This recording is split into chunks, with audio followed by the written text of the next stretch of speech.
Down and enforcing EPA regulations against several metal plating companies in the Kingston, North Birmingham, Avondale community because of our concern about the pollution that's being put out in the air.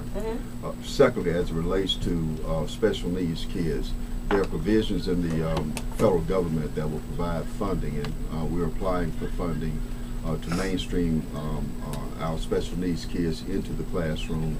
That we've got to step up and do more to get those kids the funding and the programs in the classroom. And as mayor, that will be one of my top priorities. Because when you say you're going to educate kids, you have to educate all kids, regardless of their mental condition, physical condition. And I understand that, and we're going to use the power of the mayor to bring the funding in order to create the programs necessary to support those children. Okay. Oh, Courtney, sorry. Yeah, I wanted to ask a follow-up question to Mr. Cooper. Yeah. Okay, you're speaking about pre-K kids, and I have nothing against pre-K, and I know we have a lot of probably pre-K listeners. However, we also have high school listeners, and I'm curious what your plan is for the high school listeners who are like 15, 16, and will be voting in the next election also, and they're wondering, what are you going to do for me now so that when I graduate next year or 2012, that I'll have an opportunity? Well, one of the things I've talked about also is providing funding for after-school enrichment programs. As in public school, when school's over, unless you're playing band or you're playing basketball or football, you have to leave. And we've got to provide some enrichment programs for our children, for first grade through 12, so that we stretch their minds. Art classes, language classes, science classes. Those are the things we need to do. And I want to run it through the faith-based community. I think going through the board, we're going to end up wasting another generation. And we keep wasting generation after generation. And that's a quick way to do it. It doesn't have to exclusively be the faith-based community. It's one way to deliver it. I'm open to different approaches, but I'm not open to sitting on my hands. And the problem is that we've had this leadership where have they been for the past 10, 20, 30 years? I want to do something now. It's like Rip Van Winkle, man. You're just like waking up saying, geez, this is what I'm going to do now. There's a problem, and now I'm going to solve it. Okay. There's no excuse for that. Back to the phone lines, calling in the School of Hip Hop on 95.7 Jams. Do you have a question or a comment? I have a comment. All right, go ahead. Go ahead. My question is to Patrick Cooper. What is your response to the Birmingham citizen that said that she was the motive behind the Atlanta charges? Well, that's totally untrue. The federal investigation was started in 2004. Okay, I didn't run for office until 2006. So that chronically, in terms of timeline, it just doesn't make any sense.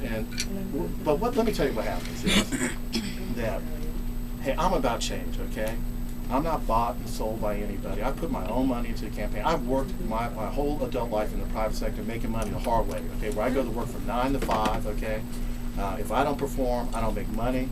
I bring that skill set, and I'm not interested in making politics a career. What I am interested in doing is changing the city for the better for young folks and for folks who haven't had the government lift them up. Okay. With you saying that, I don't really mean to cut you off, but I do a little bit because of time. Mr. Bell, 12 years council president, 90 days only interim mayor, and now county commissioner. Mr. Cooper, no experience politically. So should we risk trial and error for 2 years, or should we go with experience and same old, same old? Now, notice that I didn't say either of those plans was the perfect one.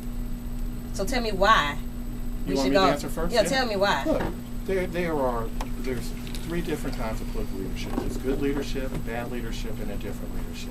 Unfortunately, for the past many years, we've been suffering some bad and indifferent leadership. Okay. If you want political leadership, go look over in the state and federal penitentiaries. Okay, because that's where we've had 5 county commissioners get convicted or plead guilty for public corruption, 2 former city council people, the former mayor. Okay, if you want to see what political leadership has done to the county, go look at the fact that we're now teetering on the verge of bankruptcy thanks to the career politicians who make horrific decisions that cause layoffs and furloughs and people to have reduced hours.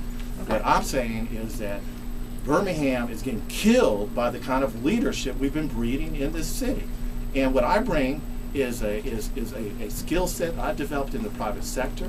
I've been out there working, and I know what it takes to perform. I've been rated as one of the top lawyers in the state, one of the top lawyers in the city consistently.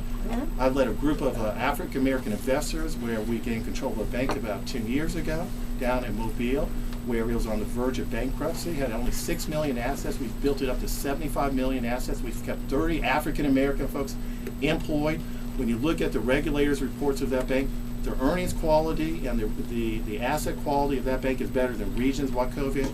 And Lord knows we need somebody who doesn't have, quote unquote, political experience here because it's killing the city. Okay, Mr. Bell, experience. The very building, in black. the very building that we're in right now, up on the top 10th floor, Medical Forum building, was part of a program, construction program that we had that created jobs, jobs, jobs. It expanded the Civic Center.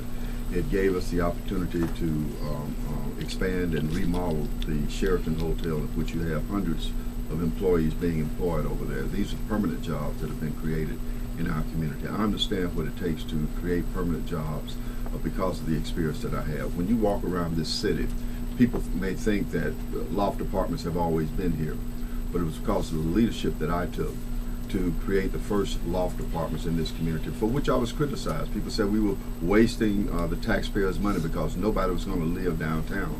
Now we got young people moving back into downtown, rebuilding our tax base. When there was a need for housing in my district, my council district, I moved to build the first Hope 6 project in not only in the city but in the state. That's Park Place, which you can look outside this window and see those buildings. In the neighborhoods, whether you talk about Fountain Heights or Avondale, I've worked to build new homes in the communities. I understand what it takes. I did all of this as a lowly council member. Now, insofar as who's been indicted, who's been convicted, William Bell had, and I stand on that record. All right. Look, I moved here in 1994. I voted in the 1995 mayor's race. I contributed money to my opponent's campaign. I volunteered for his campaign. And unfortunately, and it may not mean much to the youth here, but it means a lot to the other folks, is my opponent sold the waterworks assets before the city of Birmingham was to vote on it. And that was a big turnoff for me and a whole lot of folks. And that's one of the reasons he didn't win the election in 1999, because it was such a big turnoff in our community, the African American community. And I checked out. I stopped voting in this election. Now, I voted in state elections, all the other elections, but not here. Not the mayoral election. Yeah, that's exactly right. And that was a conscious decision on my part. And finally, I realized, you know what? I could sit on the sideline and see the city go down to the city that I love, where I decided to come to in 1994. Well, I can actually step out and try and change it. So here I am today, trying to change the city the way I believe. And if you are displeased with the way things are, if you're unsatisfied, then vote for me. But if you think things are great and you like the fact that we've lost 50,000 people since my opponent was elected 30 years ago, if you like the fact that we still don't have mass transit and it's been 30 years, then vote somebody else. Probably get us pulled in about 35 Do I get a seconds. chance to respond? Good question. Thank you. Mr. Bell? Let me say, first of all, I've never been in a position to have the power to make the kinds of changes and use my talents and experience to make real changes necessary. Most of those years that I served as a council person, I served under Dick Arrington, which was a larger-than-life political leader. Then it is true, in 1999, I lost an election to Bernard Kincaid, who took the city in a different direction. What I'm telling the people of Birmingham is that I have the ability, the skills to lead this city. My opponent says that he was turned off about the waterworks transaction, and that's why he didn't vote in '99. Well, that didn't take place until 2000, 2001. So it's something wrong with his time frame. Let me ask you a question. I heard that it was illegal to even sell It is illegal to sell the waterworks. The waterworks has not been sold. And you know, when you take an oath of office to become an attorney, you're sworn to tell the truth. Yeah, And you know, that's totally untrue. You should know the law, and the law says you cannot sell the assets of a utility in this city without authorization and permission of the public. You know, look, we could.